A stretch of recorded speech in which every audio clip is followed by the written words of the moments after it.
into order at this time. I hope everyone had a wonderful Thanksgiving, and as we come into the giving season, I hope that if I don't see you by the end of this month, I hope you have a wonderful holiday. If anyone has to drop off the call before the end of the call. At this time, Madam Secretary, if we can please call the roll for meeting of the Academic Advisory Committee. Good evening.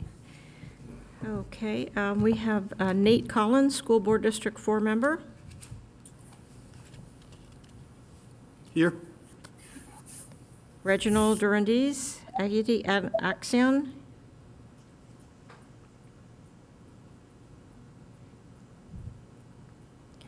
Laura Feldman, School Board District 6. I did receive an email from Ms. Feldman, who will not be attending. Rachel Frischberg, School Board District 3.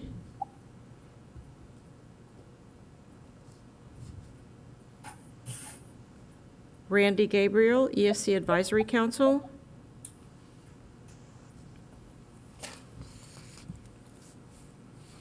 I also did receive an email from Randy saying that she was under the weather and would do her best to attend, but she wasn't sure if she would be attending. Sherelle Golden, School Board District 1.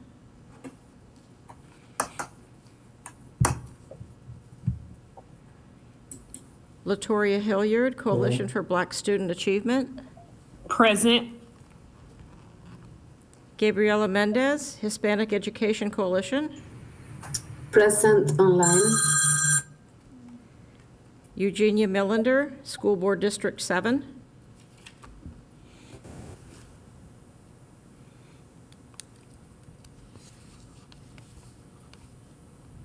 Charmin Postal, Palm Beach County Council of PTA, PTSA. Good evening, present online. Sheila Scott Lubin, Palm Beach State College. President online. Thank you. Imran Siddiqui, School Board District 5. Good evening, I'm present. Thank you. Christine Tibbs, School Board District 2. Hello, here. Okay. 1, 2, 3, 4, 5, 6, 7. We have 7, and that would be quorum. Thank you, Madam Secretary. As we reach that quorum, can you just go back over to District 7, Eugenia Millard? I just wanted to, as we continue with the program and maybe towards the end, we can entertain this conversation. Want to see if Eugenia Millard have attended the last several meetings, because it seems like this person has been absent. So I just wanted to make sure that we reach out and see, if there's any support that staff can help, or probably reach out to the district board member to inform them that this person is not attending.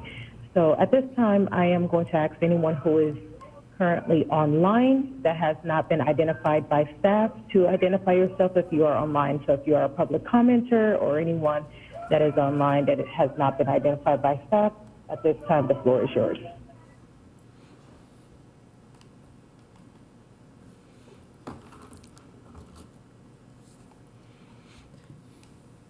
Hearing no one, staff, is there anyone online that needs to introduce themselves?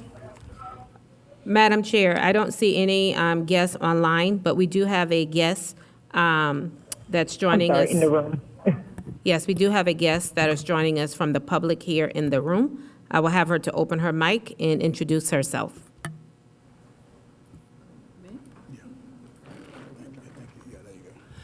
Hi, I'm Paige Lewis. I'm a community member. Thank you. Thank you and welcome. And Madam Chair, also joining in the room, I'm alongside Mr. Collins, whom always show faithfully to join us in person, is Dr. Geraldine Johnson, whom we will be hearing from shortly, where she will be giving us an update on our choice and career options as we are in that season. So she will be hearing from her shortly. And then, of course, we have our standing agenda item from our library media manager, Nolan Roll. And that will conclude the members that are in the room with Ms. Wood and myself. Thank you very much. At this time, is the designated time exactly the designated time for public comment? So the floor is open for anyone who is seeking to bring forth a public comment. And just a reminder that we are limited to 3 minutes per speaker. Is there anyone online that wishes to speak as a public comment that is not a member of the AAC?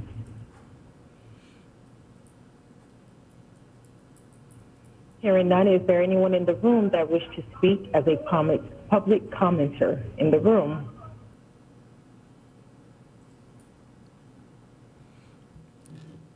Madam Chair, our guests that are with us this evening, she is here, but she has nodded to indicate that she does not wish to speak for public comments. Thank you. If there's no objections, given that it is exactly at 5:50, we can reserve about 5 minutes at the very end of the meeting to allow for public commenters. But at this time, I am going to move on in the agenda with the update from the Chief Academic Officer, Glenda Sheffield. Dr. Dixon. Thank you. Thank you, Madam Chair. And I think this is our first time together since the Thanksgiving holiday. So I do hope that each of you had a wonderful Thanksgiving holiday. And most importantly, is we're entering the season of the holiday seasons, for whatever holiday that you observe during this time. Happy holidays to you and your family from the staff here at the district office. I do have a few updates, and I'll keep them brief.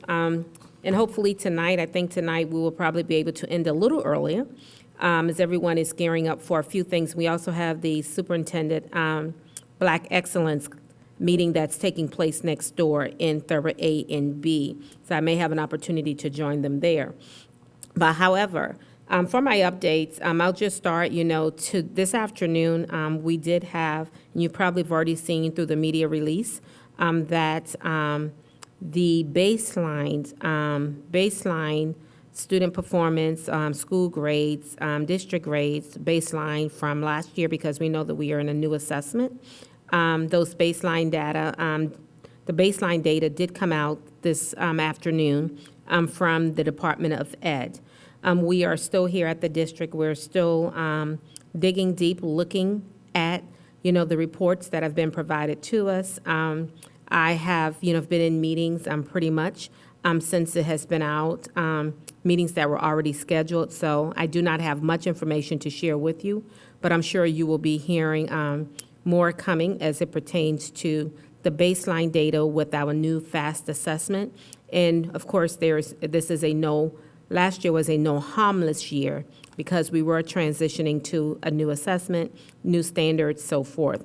So more information will be coming on that, but I just wanted to let you know that the information, school baseline data came out today, as well as the district's data. Also, we are gearing up for our progress monitoring 2 and talking about, the new state assessment. Our progress monitoring 2, we will go full swing when we return from the winter holidays. We know that December the 22nd will be the last day prior for our students and staff prior to them leaving for the holidays. With our students and staff returning on January 8th, which is a teacher work day for secondary, a teacher planning day for elementary, and our students will return on January the 9th. But for our year-round staff, those of us that work year-round, of course, we will return on the 4th and 5th, I think that's that Thursday and Friday, but the majority will probably be taking vacation, and everyone returns on January the 8th. Staff, also with this committee, I do want to remind you, some time ago I did share with you that we were going through a science adoption for K-12. This coming Wednesday, you will notice on the board agenda item that they will be there is a public hearing item for our K-12 science adoption. In the public hearing, what that is, that's where we will release all of the choices, grade first, second, third choices, grades K through 12, for our science adoption. and give the public an opportunity. I think it stays out there for 30 days or so, to where if the public wants to come in, they want to review, they want to provide feedback, that's their time to do so during the adoption cycle. And what we're doing, we're not purchasing right now. What we're waiting on the state to go through their adoption cycle for K-12 science. Then they will put out their state-adopted list of publishers that they strongly, highly recommend. And then once the state releases their list, then we will take the list that we have taken forth to the board and we've put out there for public feedback, and then go from there in regards to making our selection choices, just to keep you updated there. And then also, the last one for me, it's a big one. We know the past 3 to 4 years with COVID, we've dealt a lot with what we call, those ESSER funds. If you listened at our board workshop on last Wednesday, Ms. Heather Fredericks, our Chief Financial Officer, she did do her budget report. Within that budget report, she did talk in regards to our Student Academic Support Plan, which consists a lot of, those ESSA positions, which was over 300 some odd positions. That time was used in regards to trying to utilize and build capacity with staff, also trying to close some of the instructional gaps there with our students. But those positions, of course, sunsets at the end of this academic year. So right now, what we're doing as a district is that we're working together and, working with staff and just making certain that we are prepared to, as those positions sunsets, that those staff members, they're shifted into the various positions and so forth. So our Student Academic Support Plan that consisted of primarily of those ESSER dollars will be sunsetting come June 30th and so forth, which we will start that transition here after the break in terms of figuring this all out as we move through FY25 budgetary pieces.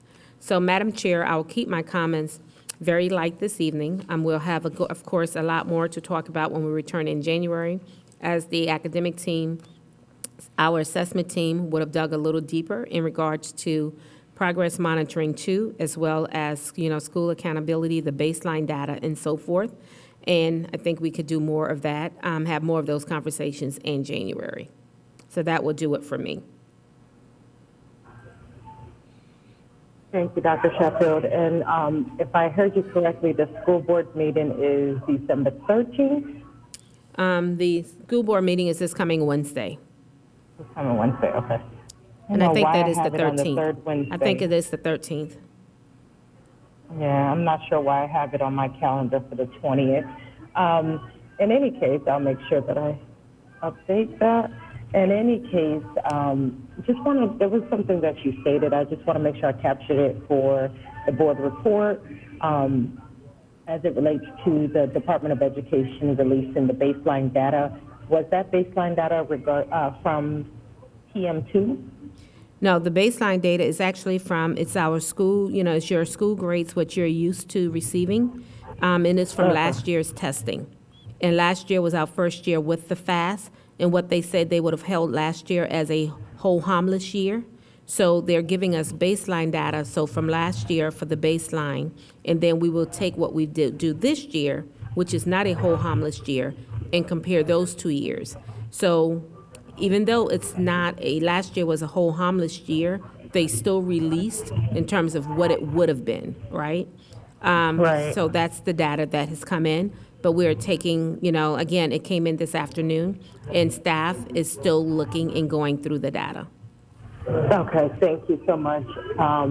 At this time, are there any questions for Dr. Sheffield in the room?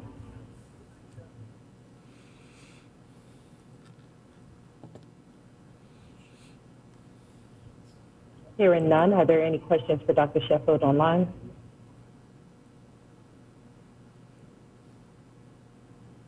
All right, thank you, Dr. Sheffield. We'll move on to the next item on the agenda. Dr. Sheffield, would you like to introduce? The next item on the agenda is, Library Media Service Updates by Mr. Nolan Rowe. Madam Chair, before we go on to Library Media Update, I'm not sure if he has anything to update us on, but and maybe I missed it, but I don't think we did the approval of the minutes. We didn't. Oh, I apologize. So we can circle back to the approval of the minutes. Certainly did not see that. At this time, while we're still serving within, I move that we Quorum. accept the minutes as presented. thank you. There's a motion to approve. Do I have a second? I second. All right, motion approved by Mr. Collins, if I could hear it correctly, and second by Dr. Mendez. Right. Thank you. Motion is on the floor regarding the minutes. Any questions or discussion? All in favor? Aye. Opposed? Aye. Aye.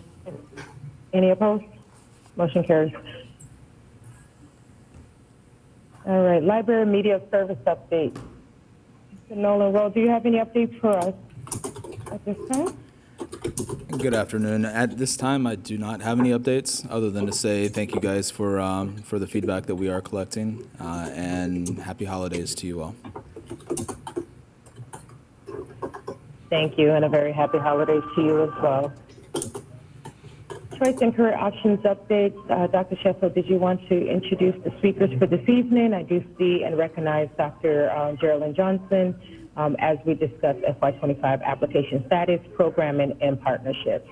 Well, thank you, Madam Chair. I'll let Dr. Johnson go ahead and get directly into it, but I know this agenda item, this is not one that we had talked about initially, but as we sat down and started looking in regards to what would have met in regards to this season and been more appropriate, I felt that right now, it will to just hear about the robust in terms of what we're doing with choice and career option, because this is the season for us to where our families are deciding in regards to the various choice programs and so forth that they would want their son or daughter to attend for school year FY25, as well as the application process actually have already closed, I think, this past Friday or a few weeks ago, a couple of days ago, for, some of our schools such as Bach, Dreyfus, West Boynton, and some of the others to where they have to do, the additions for and so forth.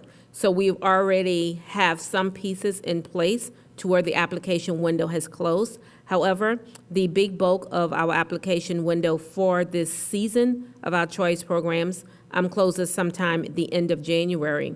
And I just thought that it would be appropriate to have Dr. Johnson to just come and share in regards to where we are as a district and in some of those hot pockets and how we're moving forward. So I'll turn it over to Dr. Johnson, our Director for Choice and Career Options.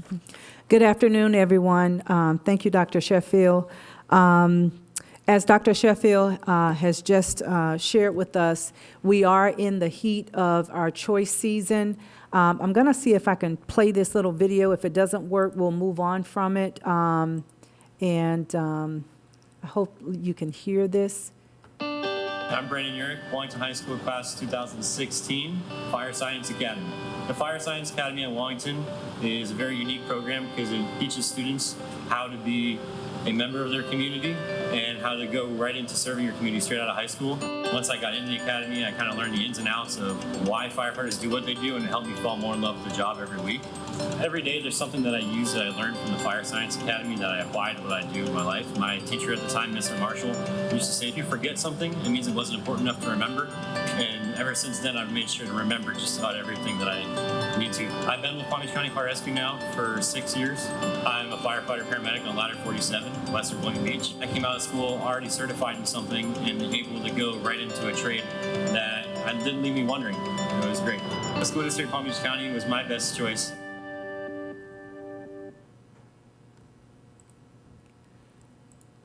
So that's just an example of what we do in choice and career options. This young man was in the very first graduating class from class number 1 at Wellington High School, which was our first fire academy.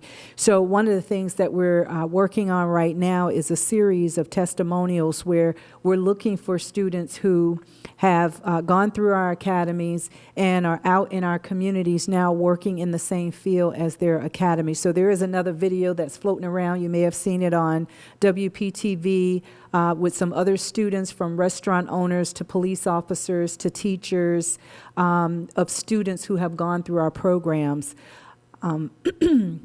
So as Dr. Sheffield has already shared with you, we have had one application deadline to expire on Friday, December 8th. That was the application for students who are applying to one of our schools that requires an audition. And so that application deadline is over. However, the application is still open for all of our other programs, and that will close on January 26th. So if you have parents who are asking questions, if they can still apply, the answer is yes, as long as they're not applying for a program that requires an audition. So as we go through, well, I want to back up because I didn't put this on a slide, but I also wanted to share with you some of the new programs that are available for FY25. So as our students and families are going through the application, they will see the opportunity for a new pre-law academy at Lakeshore Middle School. That is a feeder into the high school criminal justice program there at Glade Central. There's also a new performing arts academy at Northmore Elementary School that is available. Pierce Hammock Elementary School is entertaining a new TV production academy for their students that attend that school. Palm Beach Lakes has a new esports academy that will be available. And New Horizons Elementary School has a new STEAM program, which is Science, Technology, Engineering, Arts, and Mathematics. West Boca is opening up a new Sports, Recreation, and Entertainment Academy. So those are some of the new programs that will be available on the application for students to apply for beginning FY25. As we move forward, part of what we're doing in the Department of Choice and Career Options, we own Initiative A1B, which is strengthening career pathway opportunities and coordinating choice programs to ensure all students identify, understand, and prepare for careers aligned to their interests. So one of the things that we're doing with this work group for this particular initiative is really taking a deep dive and looking at our feeder patterns. One of the things that we are really good here in Palm Beach County about doing is making sure that students have a way to go from one program, starting in elementary school, basic awareness, potentially going into a pre-academy at the middle school level, and then finishing up in a high school program. So essentially, we have some opportunities for students to be able to be exposed to a particular program for at least 7 years. At the end of those programs, many of those students walk away with astounding GPAs, multiple scholarships, including Bright Futures. But on top of that, they have the ability to earn industry credentials. They get to earn those credentials for free. So some of those credentials might be QuickBooks, if they've been in one of our business programs. It could be multiple medical certifications from EKG technicians to certified nursing assistants. And again, these are entry-level types of positions, but it gives students that foot in the door and starts that pathway for them to be able to continue on as far as they would like. So we are working very diligently with a group of individuals here in the district to really take a deep dive and look to make sure that we are addressing any gaps where we may see them with feeder patterns as appropriate. So another thing that we do within the Department of Choice and Career Options is it has to do with the career piece. And the career piece has to do with our career and technical education programs. That's a newer title, what I used to call back in the day vocational, but we refer to it now as career and technical education. Again, part of that is going back to that strategic initiative with our career and technical education programs. In particular, we do what's called a comprehensive local needs assessment. And that needs assessment also has a 5-year plan built into it, and we're working on that as we speak.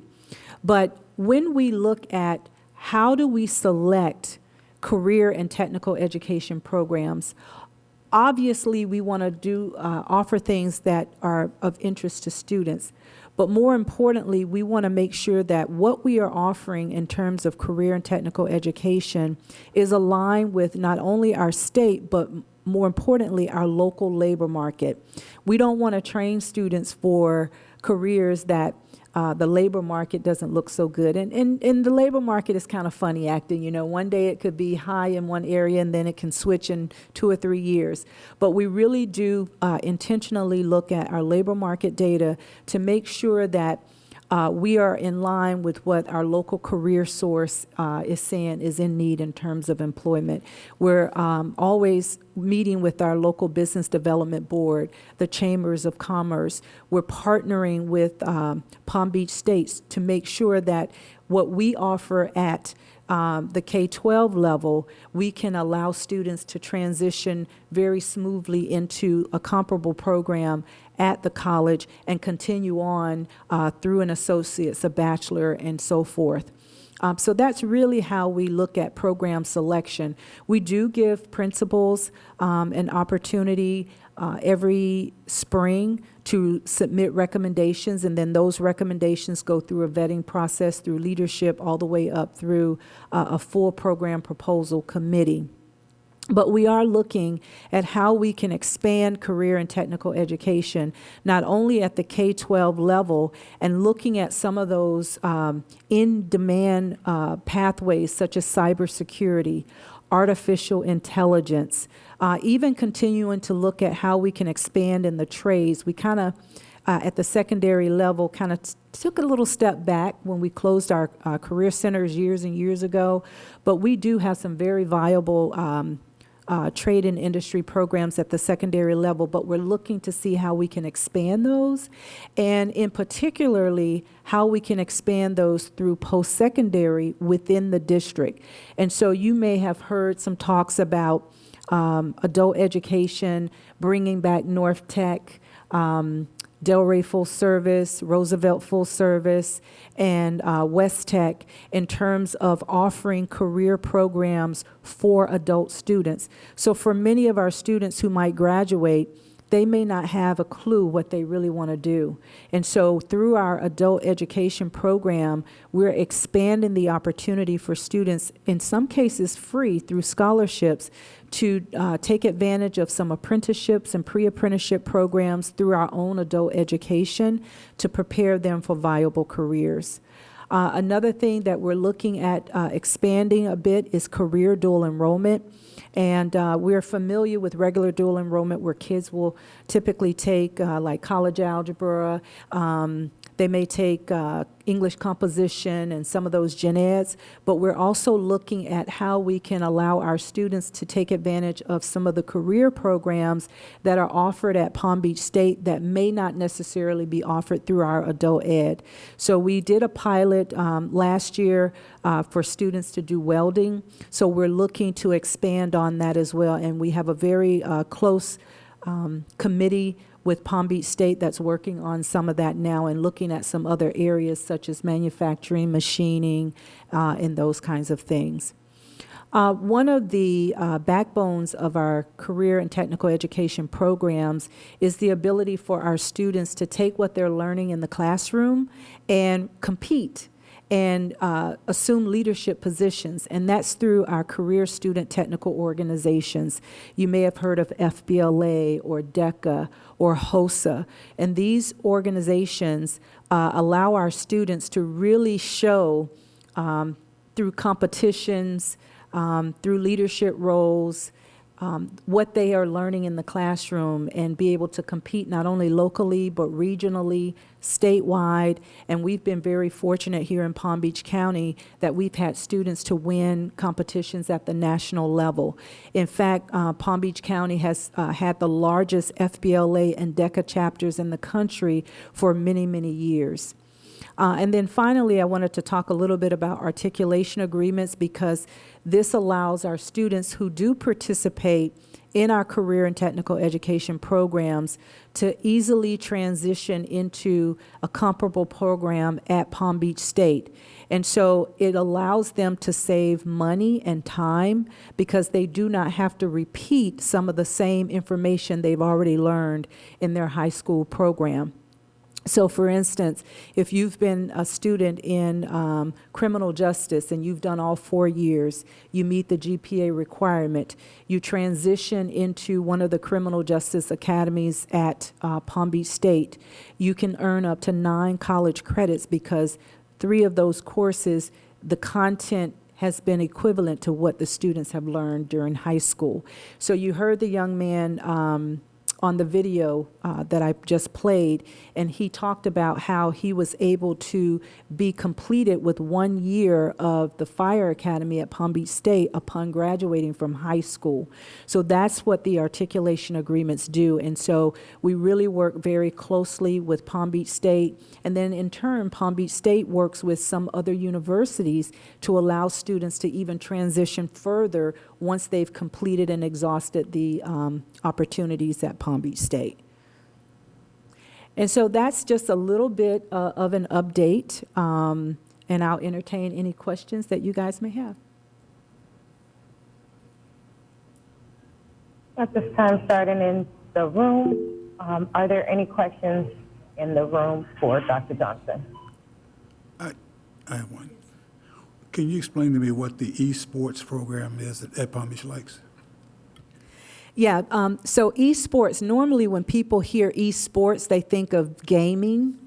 And essentially, that is what it is. It is gaming, but it's gaming on a competitive level. Many universities, though, have opened up majors in esports, but it really is teaching students about the business of gaming. So it's not just them, sitting behind the chairs and playing video games. They are doing that, but it's very organized. There are goals. It's based on competitions. It's based on teamwork. So there's a lot of things incorporated into it other than just the gaming aspects of it. Yeah. But I do want to, I think it's important to also note that with Palm Beach Lakes being one of our first, they are recognized for their esports program on a national level. Yeah. So they have definitely set the mark, and as Dr. Johnson indicated, where it sounds as if, we're excited about kids just playing games all day. It's so much more than video games, talking about those soft skills and other cognitive skills that are being developed there at the same time. And we all know is once you grab that hook in getting your students and wanting to come to school and to have that purpose, that's just a plus. So I just wanted to share that. But we do have another hand. I think that's Ms. Menendez. Mendes, yes. How do students get into these programs?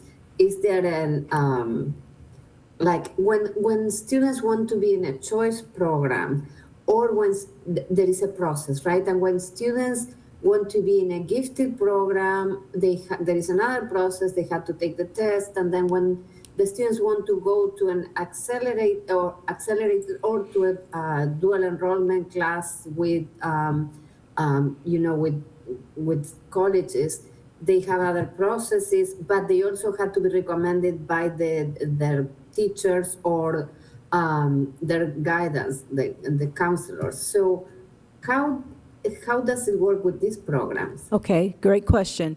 So with the choice programs, there is an application process, and there is also a lottery.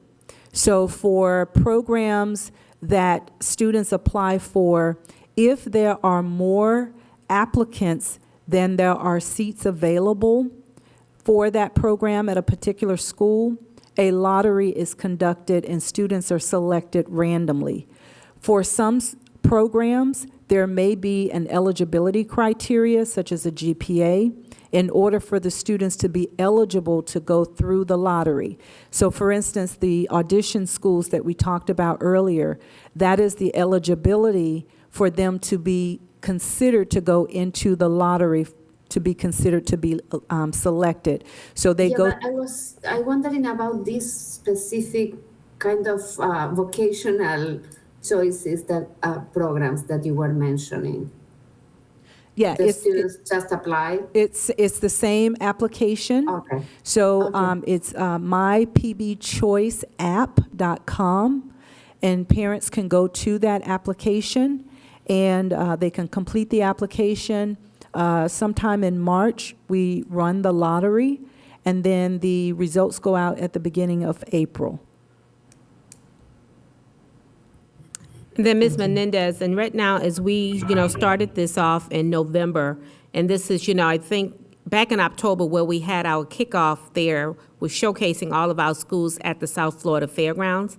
That's the kickoff. And then from there, all of the schools host their individual open houses and so forth, to where they bring the families on. And also the team from from Dr. Johnson's department actually goes to various community groups. They're out in the community at the request, to where they will come out and share all these opportunities as well. So, if, for an example, say if you had an organization or, someone that you felt that, we would be great in terms of coming out just speaking about the various opportunities, then you would reach out to Dr. Johnson's, her team, and that's the work that they do.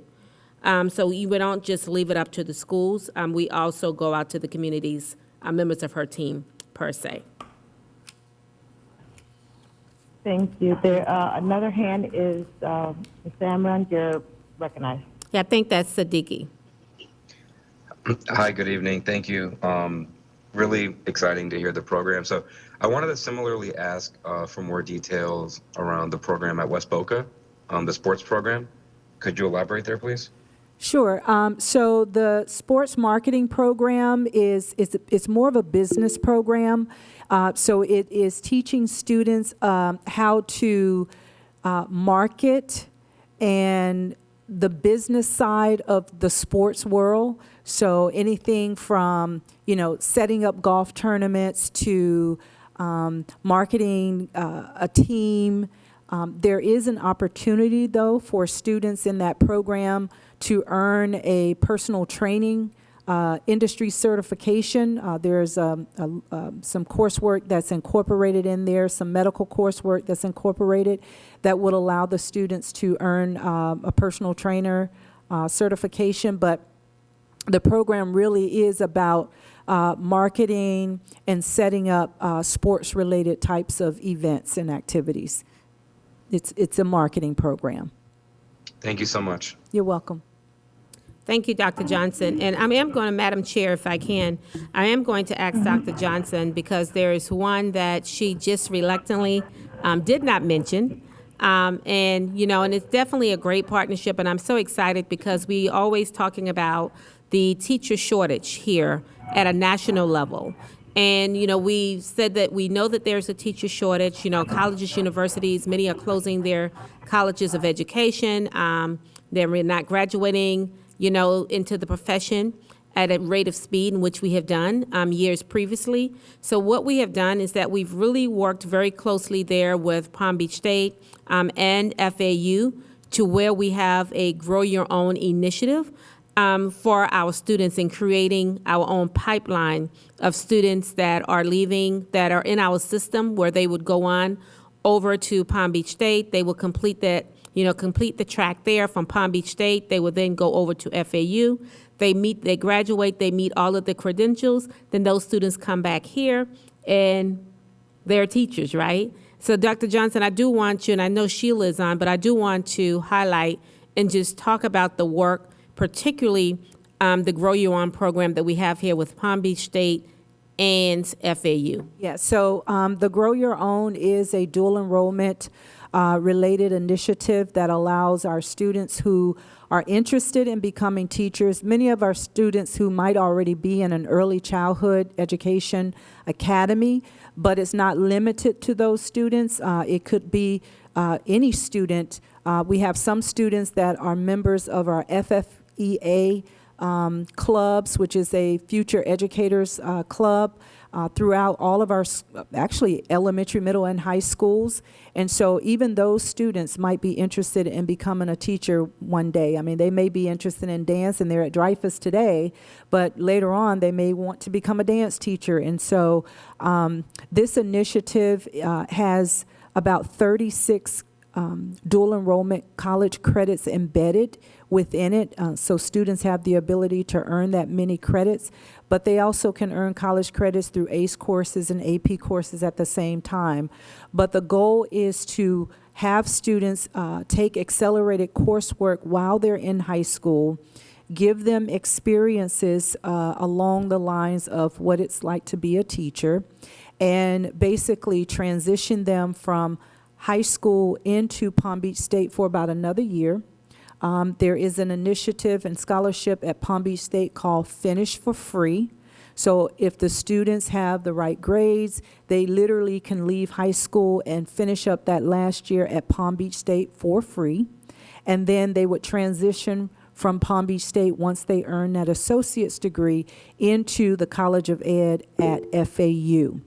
And the idea is while they're at FAU, there are some programs that once the students are ready to do their student teaching, they come back into our system, they do the student teaching.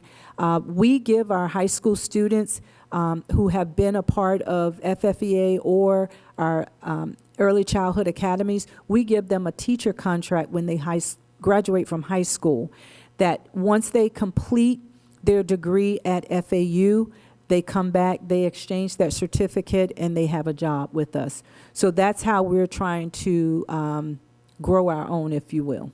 But Dr. Johnson, when we talk about the pathway in which we have set, I think it's also crucial as it pertains around the acceleration that is embedded in there, whether through its ACE Cambridge, whether it's through dual enrollment, or whether it's through AP, that we've attached it to where if those students do everything that they need to do and meet all of their requirements, that they too can also qualify for Bright Futures. That is correct. Mm-hmm.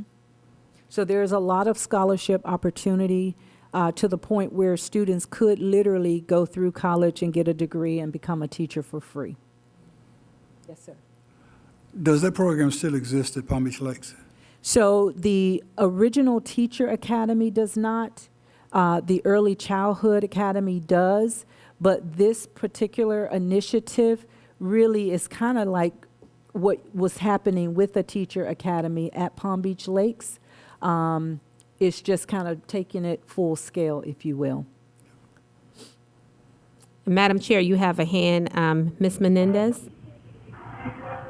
Go ahead, Dr. Menendez. Yeah, it's easier than you say it. It's Mendes, just shorter.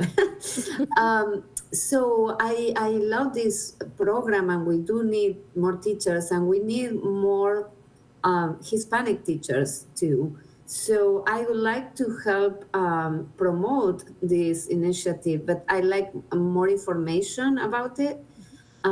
So I can, I can use my organization to promote, to let people, the community know. I'm sure many Hispanic parents would love for their kids to become teachers.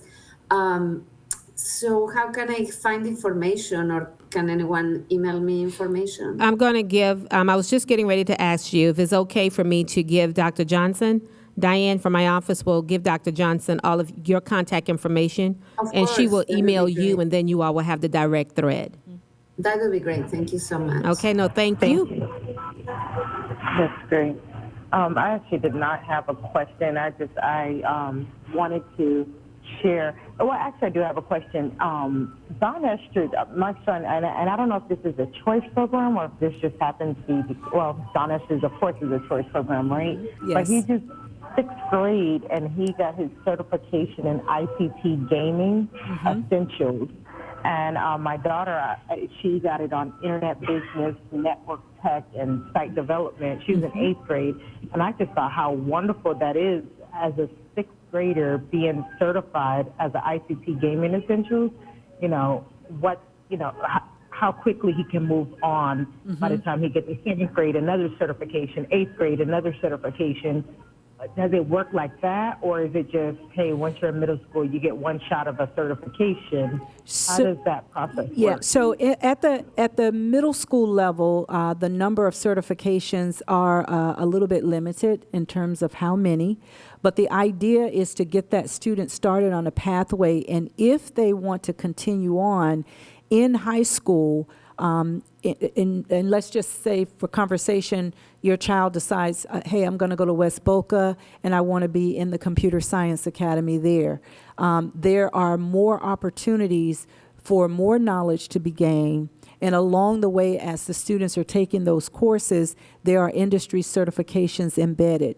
So there's possibility for a student to graduate with a number of industry certifications, not only in IT, but in medical, in business, in a lot of different areas, culinary. Students have that ability to earn those credentials along the way, many of whom can walk straight out of high school and be employed. We have students who are graduating as pharmacy technicians and walking into Walgreens, CVS, hospitals, and being employed as pharmacy technicians. And so the goal is not to stop them at that position, but to give them a good entry level and allow them the opportunity to take it as far as they would like. Okay, thank you. I just didn't know if there was like a cap. If they're in middle school and there's a cap on the certifications, or if they're in high school, what is, or even middle school, what is that cap on? There's really, so there's two main industry certifications at the middle school level right now. There are some things called digital tool certificates. They're kind of like industry certs, but they're not industry recognized, if you will, but it does show that the student has a certain level of skill and knowledge. Really, the bulk of the certifications that a student's going to earn will come at the high school level. And again, it's more of an age-related kind of thing, too, because you want the students to have certifications that are more current. But there is opportunity at the middle school and then more opportunity at the high school for them to earn credentials. Thank you. Any further questions online or in the room? There is none in the room, Madam Chair, and I don't see anything online. Dr. Johnson, thank you so much for this very informative presentation around, I just lost my train of thought, choice programs. So thank you very much. At this time, any final words for Dr. Johnson? Dr. Sheffield? No, I just, again, I would just commend the team for the work that they're, doing. Right now, what we are doing, Dr. Johnson is gearing up to work with our attorneys as we do have our policies, choice policies that we'll be looking at. It's just, our choice is very robust with over 300 plus programs. So I just always thank Dr. Johnson and that team for the efforts and the great work that they're doing there. Thank you. And then also, I know Dr. Johnson talked about it a little bit earlier, the process, but also is there, and I could be wrong, but from my understanding, I remember probably years ago, one of my cousins wanted to go into the same school, wanted their children to go to the same school my kids go to, who got into a choice. And there was like some email exchanges that she emailed this person and that person. And one of those things that was said back to her, that it's not about principals getting to select who comes to their school, but it's all based on various or a variation of things. Certain X amount of kids, X amount of, backgrounds, and, there's just a variation of things that it's not just a lottery and that lottery is great. but the principals do get a selection, but it has to be, you know, based on certain criteria. You're making reference. Yes? You're making reference to the principal's 20%. Yes. Yes, you're making reference to that, to the principal's 20%. And then, of course, that also comes with availability of seats, you know, because if our school is over capacity, there's going to be very few seats versus a school that may be under capacity and have, you know, they may have more seats. So we look at that when we start talking in regards to opening and closing programs. So if we have we did that this year. If we have a school and they're only going to get one out-of-boundary seat for choice, then maybe that choice program, instead of being, say, a total choice, maybe it's just something that needs to go to in-house because you only have one seat available for out-of-boundary students, right? Because you're there at capacity or over capacity. So there are so many things that go into place when we start talking in regards to the application process and so forth, and that all comes through policy development and so forth. Mm-hmm. And when you're talking about the principal's 20%, so with choice, the board policy does allow for principals to pick 20% of their first choice applicants, out-of-boundary applicants, based on a criteria that the principal gets to select.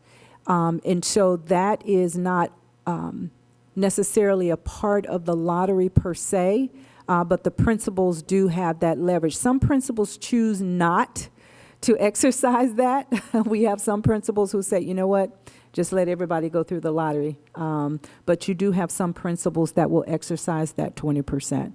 So if they have 100 out-of-boundary seats for first choice, they get to pick 20 students off of that based off of whatever criteria they have submitted and it's been approved. Madam Chair, you have Christine, her hand's up. Thank you for that. And I think you answered what I was saying, because I just didn't want to think that, like, you know, as we're speaking and they come back, that you could just, it's just lottery. There is some other things that comes into that. Christine? Yes, thank you. I just wanted to clarify the principal's 20%. I mean, I've read through the criteria that I guess takes away from the lottery a little bit. And some of them are very self-explanatory. You know, you have a sibling or you live within a, you know, special boundary. Is there a way to get the principal's criteria that's been approved by the school district? Do we have to go and ask for that at the school, or can we ask somebody at the school district? So or at is that made public somewhere? Yeah, at a certain point, you can either ask the principal directly. Most principals who exercise that 20%, they're going to share that with you up front. But if you want, you can always email us. Once we receive those that criteria from the principals, we do keep that and we can share that information. But Geraldine, I think very few principals actually utilize the 20%. They tend to go with the lottery. We have some that do, but for the most part, some of them will say, I would like to go with the straight lottery. I don't want to do a 20%. So, and that is something that's a principal discretion. That is not something that, as a district, say, all choice programs, all principals at a choice school, you must do a 20%. So it's very important that we stress that. And usually the criteria is around test scores, something that can be measured, but we don't dictate to the principals what that is. When they submit it, we do have a committee that reviews it. But if you have questions about a principal's 20%, yeah, like you said, you can go directly to them, or you could come and we can provide that for you. I can tell you, just a follow-up on that, I could tell you two principals had from two different schools, and with what came back to, because I'm part of like academic, my family swears that I have all the connections and mountains will move if I speak on their behalf, and I'm like, nope, I don't speak on nobody's behalf. But with saying that, I will say I would encourage them, like, hey, you can write the principal, but you just got to go through the process. You got to fill out the application, and but I can share two feedbacks that I got by two different families members from two different principals in two different scenarios, the feedback that I got from the principals were very similar. They went by, and I'm not sure if this is a district criteria or if this is what they went by, but they both of those principals shared that it has to be not only about the testing, but there's a certain percentage that are, that has to do with socioeconomic background, free and reduced lunch. Like there were other things that was involved. And both of those principals did share that. Like they're not just picking whatever kid they want to pick. They do have a balanced group of kids that they pick based on other criteria beyond the testing. I can share those two incidences or two scenarios from two different principals. And I respect that because it was not just, hey, we're going to pick this predominant group or that predominant group. It was, we're going based on these particular criteria, and this is what we're doing. This is how I selected my 20% or my group of and kids. you'll find that most of the principals' 20% are probably very similar. There may be some slight differences, but to your point, if principals are looking to make sure that a certain population is getting into a certain program, let's say, for instance, we're always looking for more girls in engineering. And so if they have girls who have applied that meet whatever their criteria is, they may select girls for that engineering program because they want to see more females, especially if they tend not to have them. So there are, some differences in criteria, but when you really look at them, usually they're very close to each other. Christine? Oh, yes, thank you. I just wanted to ask one last question. Being that the deadline for the application that's out now is, late January, when is the deadline for the principals to submit their 20% criteria to the district for approval? Usually that's in like around beginning of February, mid-February, when we're getting the seat allocations. Okay, and then, sorry, just one more question. And for elementary school, there's usually no criteria regarding testing. So is that something that especially if you're applying for a kindergarten seat?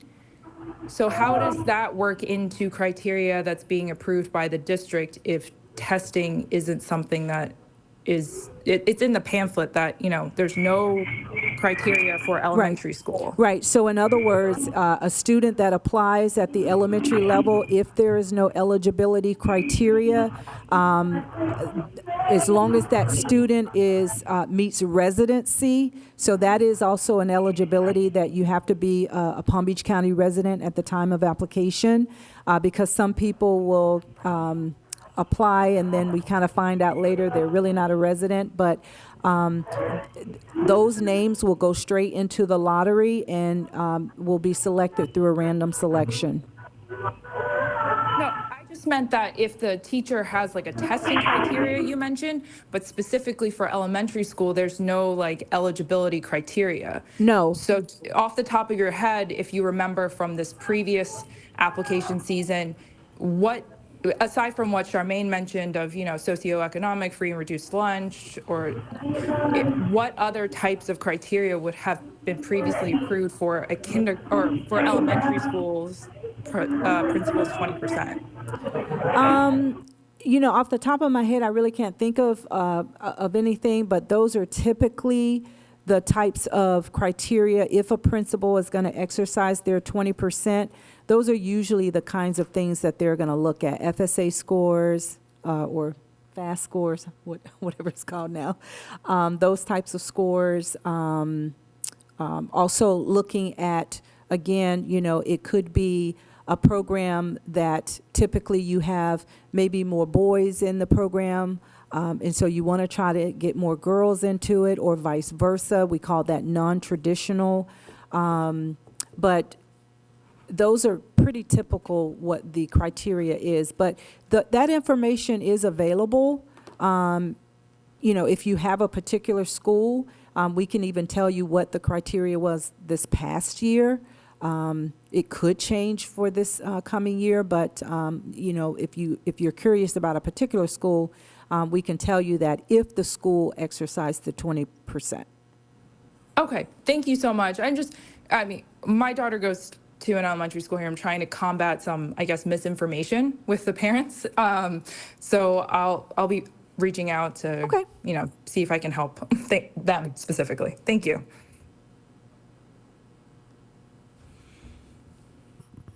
Madam I don't hear Chair. any further questions or comments regarding the presentation. So at this time, I think that's the end of our agenda. Dr. Johnson, or that's the end of the presentation. Dr. Johnson, thank you again so much for presenting to us. Next item. Next item on the agenda is Q&A. Is there any Q&A that comes before the board for the better of this group or for this particular presentation? There is none. Thank you all. We have a quiet bunch tonight, and we have an early bunch tonight. If there is no further questions, I will not keep you, and I will give you 30 minutes of your time back, unless staff had additional questions for anyone or had something else to add. The only thing that I have left on my end is I will not see you going into the New Year's, or if I don't see you going into the New Year's, I want you to have a happy New Year and happy holidays again. Happy holidays. Dr. Mendez, I'm so sorry. Did I miss Nolan Rowell's presentation? He did not have a presentation. He didn't have any. So. Okay. Because there is one thing I don't understand when I think, can someone send me his number and I'll call him, because there is something I don't understand or I'm not sure about when we had to do this, when we had to review the list. I'll have Diane to send you his contact information, Dr. Mendez. Thank you, and happy holidays, everyone. Okay. Thank you. Happy holidays. If nothing else, Dr. Sheffield, the meeting stand adjourned at 6:46 p.m. Thank you. Or I need a motion to adjourn. If there's no objection to adjourn, how about that? There are no objections. Meeting stand adjourned at 6:46 p.m. All right. Thank you, and happy holidays to everyone. Happy Likewise. Happy holidays. Happy holidays. Dr. Sheffield. Yes. There is a possibility I may not be there on Wednesday. I will ask Vice Chair to present at the